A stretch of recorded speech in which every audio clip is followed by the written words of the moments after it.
30th November last year was the deadline for Hazina Accelerator Cohort 3, and only 269 applications streamed in across the country, but only 6 startups made it to the grand finale and pitched their ideas before judges, but only one was eligible for financing. Who could it be?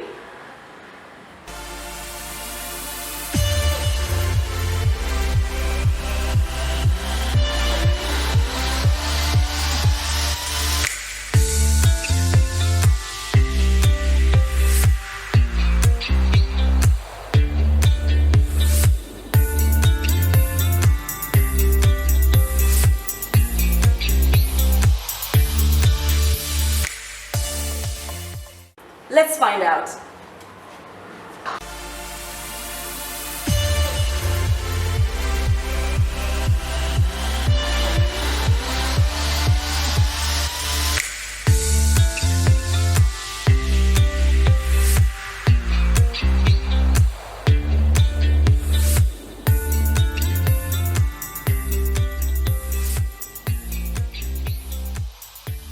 Hello and welcome. My name is Dalila Hamza and you're watching The Entrepreneur Sense. This is a brand new show powered by Hazina Group of companies. As promised earlier, we have right in front of us the winner of Hazina Accelerator Cohort 3, and he was eligible all the way from county? Number 30. Absolutely, from Turkana County. Welcome, Brian. Maybe if you could take us through your journey, an entrepreneur. How did you find yourself in this kind of ecosystem? Basically, I was a staff, or rather, I was just an employee from a different company that we were doing renewable energy. So my passion and my enthusiasm came from my first employer back in 2013, and with the zeal and commitment I was putting towards the project.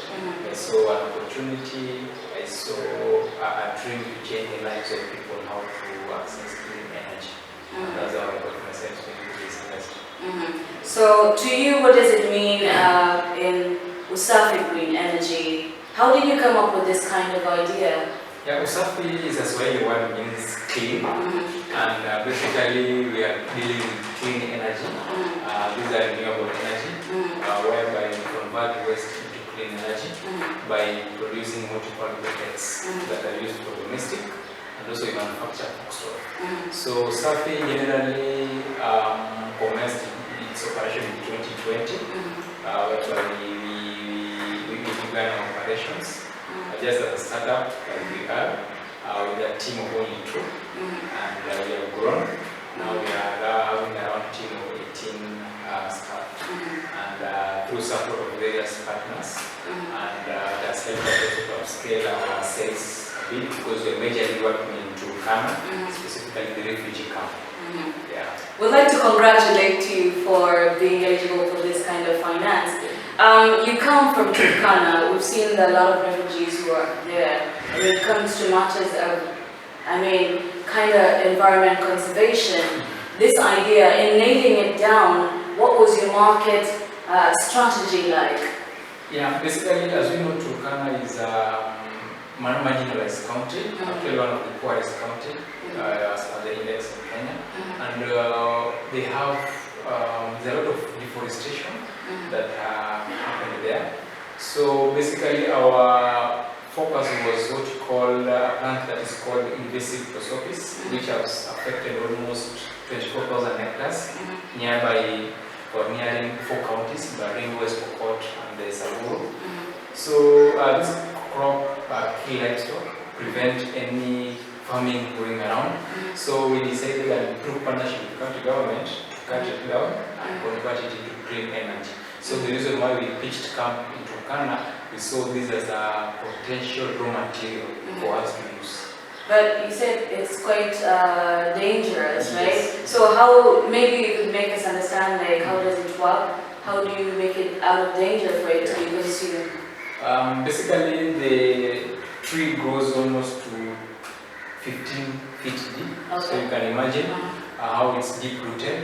And once it has started to grow, it's very hard to eliminate it. and the only way is to cut it deep from the root, or at least do like a third of its root. Then what we do, we empower the locals by giving them a new environmental friendly seedlings like bamboo and the likes. So they cut it down, we transport them into a factory, then we take them through a process, various 4 stages whereby we first carbonize them, carbonize the tree, let me say the stems that we have cut down, then for around 12 hours, following the day we remove them, then take them to a crusher. So the crusher is just to crush them into finer particles, then from there we add what you call binder. So they are called mixing.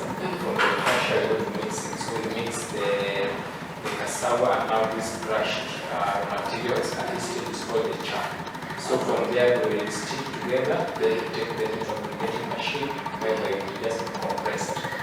So the end product is the briquette. So we dry it for around 24 hours, then we package them based on the client's need, because we target schools, hospitals, domestics. Yeah. So as an entrepreneur, what makes you think that this idea that you have is a game changer for the people, maybe the entrepreneur who's set to kind of join you in this kind of sector? Yeah, basically it's a game changer because number one, we are conserving environment. We are not cutting any other tree, but actually we are eliminating dangerous plants that has encroached hectares of thousands of lands. And also we are preventing respiratory illness, providing clean product that can be used indoors, unlike this ordinary charcoal that is too dangerous in terms of health and even cleanliness of it. Also, we have tend to reduce girl child abuse, whereby afternoon they are being sent home to fetch firewood. No, they no longer do that. Yeah, absolutely, really. Yeah, we no longer supply. We actually supply the products. So girl allows. Yeah. Okay. So we encourage the parents to let the kids stick at school, stick in school from morning to evening classes. Then just give us a call, we deliver the briquettes. So those are the kind of the remedies that we saw just to reduce the poverty level, to reduce the SDG goals as per the UN standards. Okay, Brian. So how has been your journey ever since you left the boot camp in Turkana? Because I believe you were very much enthusiastic about the whole thing.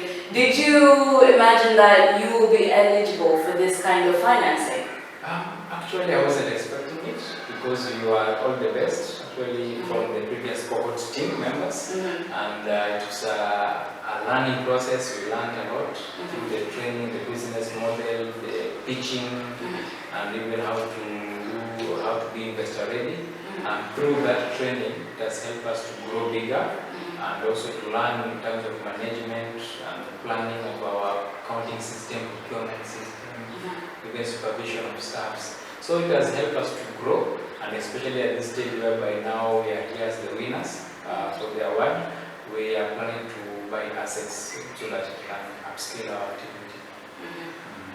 So as we move on, let's talk about the things or the impact that Usafi Green Energy is doing, not just for Turkana County.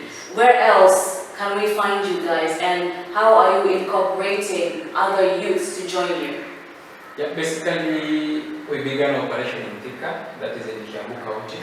So Turkana is just another branch, but it was due to demand because back in 2018 to 2019, I was a consultant to some of the private companies that were doing briquettes in Turkana. So I saw there was a lack of this product in that region. So what we did, we just extended our service from Thika to that other place.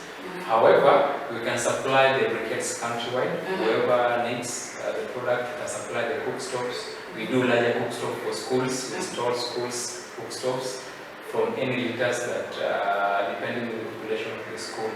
And also more impact is that school feeding program nowadays has been easier. The schools no longer use 3 stones to cook. We supply them with modern efficiency cookstoves and the use of briquettes as well. So in your life, as you move on as an entrepreneur, a lot of youth are lacking employment, and perhaps they are like questioning, like, how do I start, where do I go? What were the challenges that you faced at first as an entrepreneur when you ventured into Usafi Green Energy? Actually, one of the big challenges that this is a new field.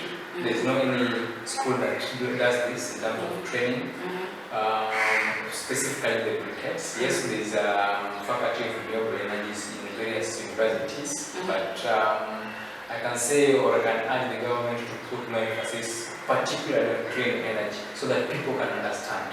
Because me, I had to rely on my employer to learn more. And as now, I have also some few attaches with us who are working with us, they are learning from us. So you see this company, startups are leaning on each other to learn. This is why now we feel also the government is not doing their part in terms of coming to support people to learn and even work towards this particular project, because it's a game changer. It's employing new people, and also it's something that does not need huge investment. You just need to start small, having the machines and having the expertise, then you're good to go. What do we see on Usafi Energy in the sector of clean energy? Where do we find you? How do we get to you? Yeah, we have our website, which is www.usafigreen.co.ke, and also we are in Facebook by the name Usafi Energy Limited, and whoever wants to get in touch to us can also reach us through telephone number of 0716 90 94 20. And also we are more open for investment, we are more open for partnership, we are more open for exploring the opportunity with various people who are willing to join with us. So your whole experience, in a nutshell, you'd like to know your whole experience as an entrepreneur. You said, I'm not going to stick just in Turkana, let me go for this accelerator program and boost my my company or my startup quite far. So in a nutshell, what do you tell the entrepreneur or the young fellow who's looking at you right now and seeing this kind of progress that you've made? I can tell my fellow entrepreneur or anyone who needs to start or to join an accelerator, you need to commit yourself. That's the key. Committing is by you making the move. Whenever there's a call, apply. You need to be patient, because everything is learning. Even us, we are still learning. Then number two, you need to be more committed to your course. Never give up. Always aspire to learn, aspire to try, aspire to fail. Failing is learning. So commitment and being patient is key, and is what will help us to reach this level. Thank you very much, Brian, for coming in here. Brian has shared his story. He's saying that it's all about being patient and waiting for the right moment and trusting the process as it goes. My name is Dalila Hamza, and this is the Entrepreneur Sense. All the way from Turkana up to here, we can also get your story of the line of entrepreneurship and how your journey is. Is it a roller coaster? Is it as smooth as it is? We'll be sharing with you more only in Hazina Group.